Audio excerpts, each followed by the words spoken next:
Всем здорово! Я не снимал ролики 2 месяца и думаю, YouTube меня за такое...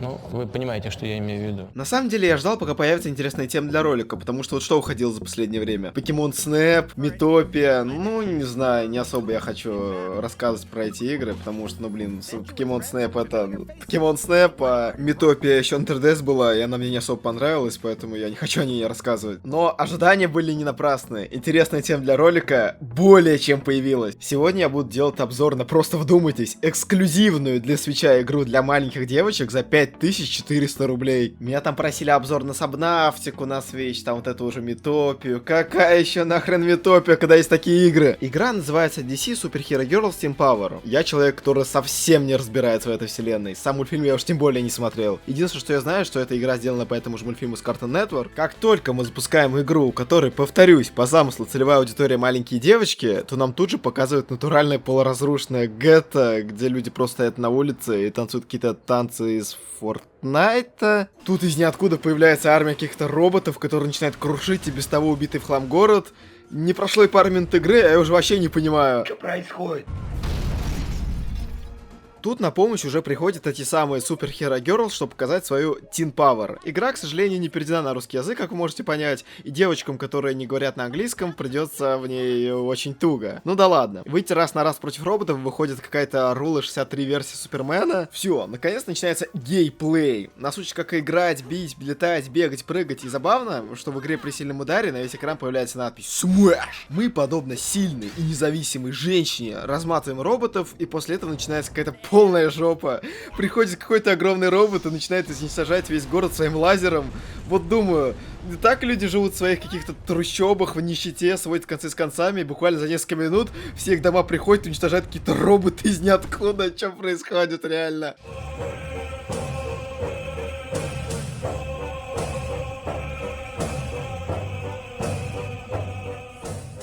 Немногочисленные выжившие в этом городе еще не окончательно настрадались, и робот после лазера сразу начинает стрелять по всему городу из пулемета. Блин, ад какой-то на земле бешеный. Если бы я в такую ситуацию попал и каким-то образом выжил, у меня просто крыша съехала нахер. Я вообще нигде себя в безопасности не чувствовал после такого. Ну куда уж роботу с лазерами и пулеметами, который просто за секунду раскрошил весь город, до сильной и независимой Rule 63 версии Супермена.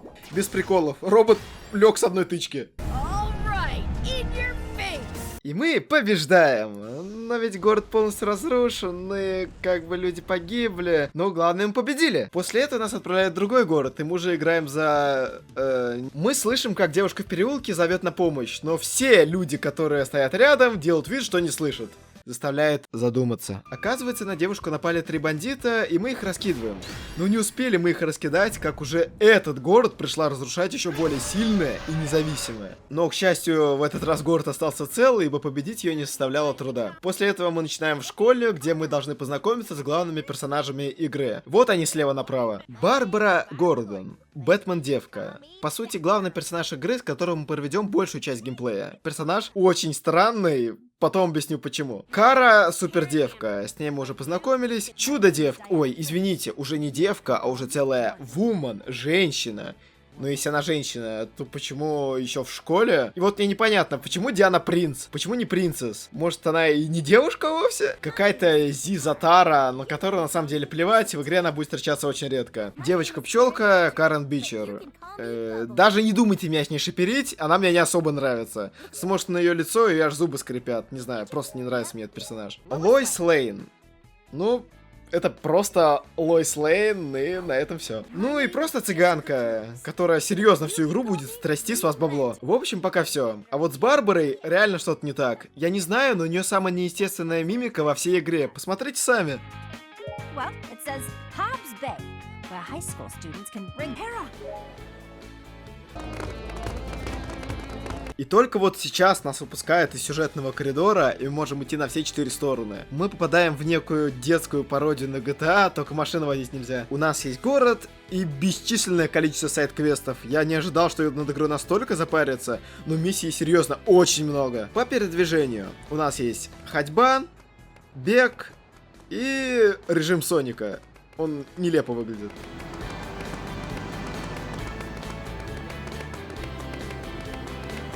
Вскоре наша Барбара и Чудо-женщина встречают какую-то криповую летающую куклу, и Барбара решает сразиться с ней и просит Чудо-женщину заснять куклу на телефон.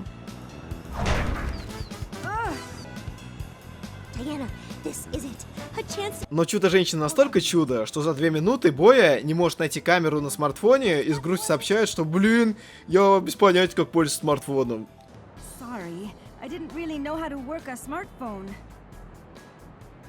Чудо-женщина. Вдоволь насмотревшись на очень подозрительные телодвижения Барбары, я пошел осматривать город. Из плюсов города могу отметить, что он как бы и небольшой, но и точно не маленький. В нем действительно есть чем заняться. На почти каждый дом можно залезть, город упичкан секретами, например, повсюду лежат хомяки, которых нужно собирать и обменивать на усиление. И да, в игре есть система прокачки. Конечно, в 2 местах есть невидимые стены, но думаю, можно простить.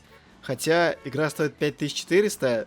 Нет, нельзя, не прощу. Секунду, давайте отвлечемся от геймплея немного, я уже не могу молчать. Посмотрите на походку Барбары. Это действительно самая вызывающая походка, которую я вообще видел в играх в принципе. Те же проститутки в GTA хоть намного скромнее, чем эта Барбара. А в игре, правда, много всего. Можно переключаться между персонажами. Очень часто используется камера. Нужно, например, сфоткать конкретные граффити, которые иногда находятся на видном месте, а иногда они настолько запрятаны, что я находил их только спустя 15 часов игры. Хотя постоянно бегал мимо них. Также с помощью фотографий тебе нужно будет поднимать свой рейтинг в соцсетях. Заданий с фотографиями куча. Можно менять одежду, и также в игре какой-то извращенец везде поставил свои видеокамеры, чтобы подглядывать за людьми, и их нужно убирать. Не подумайте, извращенцы в этой игре не редкость. Например, какой-то подозрительный парень в переулке просит: пожалуйста, принеси мне фотку вон той бабули. Страшно подумать, зачем.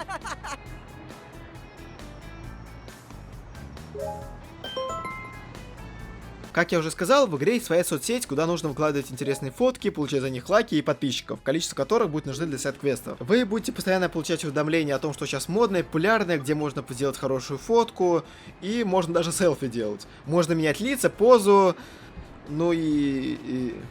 Я от этой Барбары скоро с ума сойду.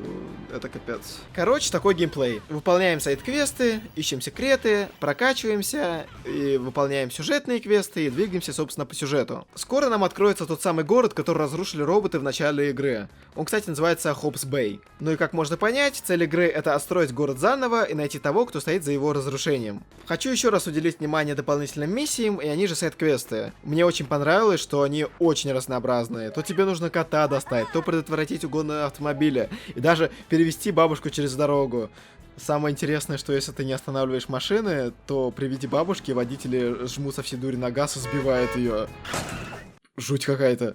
Ну или же можно просто покопаться в мусоре и т.п. и т.д. и вы поняли. В игре есть супергеройские миссии. В них ты обычно должен что-то или кого-то защищать, либо уничтожать ожившие игрушки роботов. На каждом таком уровне есть один золотой хомяк, смотрите, не пропустите. Лежит он всегда в самых неожиданных местах.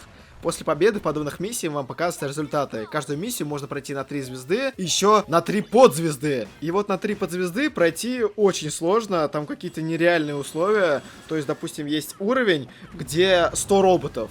И тебе нужно их всех разнести. Но при этом ты не должен получить ни одного урона, ты должен задоджить все удары, ты должен там то сделать, то. В общем, даже такому задроту, как я, было очень сложно в этих миссиях пройти их на подзвезды. Земля пухом маленьким детям, которые решат пройти эту игру на подзвезды. Также в игре есть VR! Воу-воу-воу! Ну ладно, не совсем VR в привычном понимании, а тут просто можно пройти миссии еще раз. Например, для того, чтобы получить все звезды в миссиях или собрать золотого хомяка. Ну и RTX-лучи покурить в сторонке в сравнении с этими чудесными отражениями. В игре есть момент, который заставил меня даже посмеяться. Вот стоит бабушка, вежливо просит сфотографировать ее на фоне реки и моста. Как только начинаешь ее фотографировать, то она внезапно начинает отплясывать такое, что непроизвольно улыбнешься. В игре также есть босс-файты, и они сделаны неплохо, в меру сложные, но ничего особенного в них нет. Ну, в меру сложные они, если ты не собираешь подзвезды. Я, когда с огромным роботом дрался и пытался собрать все подзвезды, я чуть с ума не сошел. Со временем в игре открываются новые персонажи, и вообще огонь, когда открываются играбельные злодеи. И у них просто замечательная миссия. Вот, к примеру, подходит одна злодейка к другой и говорит: блин, что-то все достало, давай стресс снимем как-нибудь. Вторая: давай машину разобьем, короче, все в городе. Я такая: давай.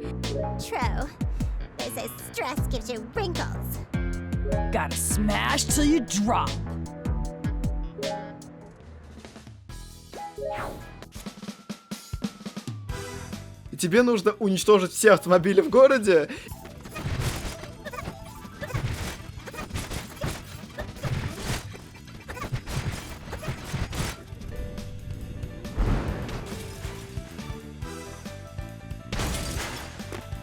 И когда ты это сделаешь, то придет какой-нибудь герой тебя остановить, и тебе нужно его избить и убежать.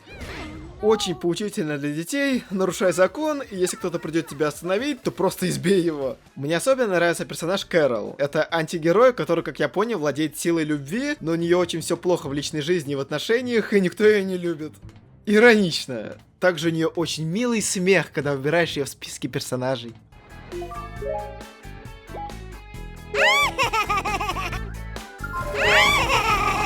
Чтобы восстанавливать разрушенный город, ты должен очищать ячейки и восстанавливать там здания. И здания ты можешь сам построить, какие хочешь. Они открываются в зависимости от того, насколько ты любишь сайд-квесты. Мне понравилось то, что можно построить небоскреб, зайти в него и попасть на крышу. Люблю такие мелочи в играх.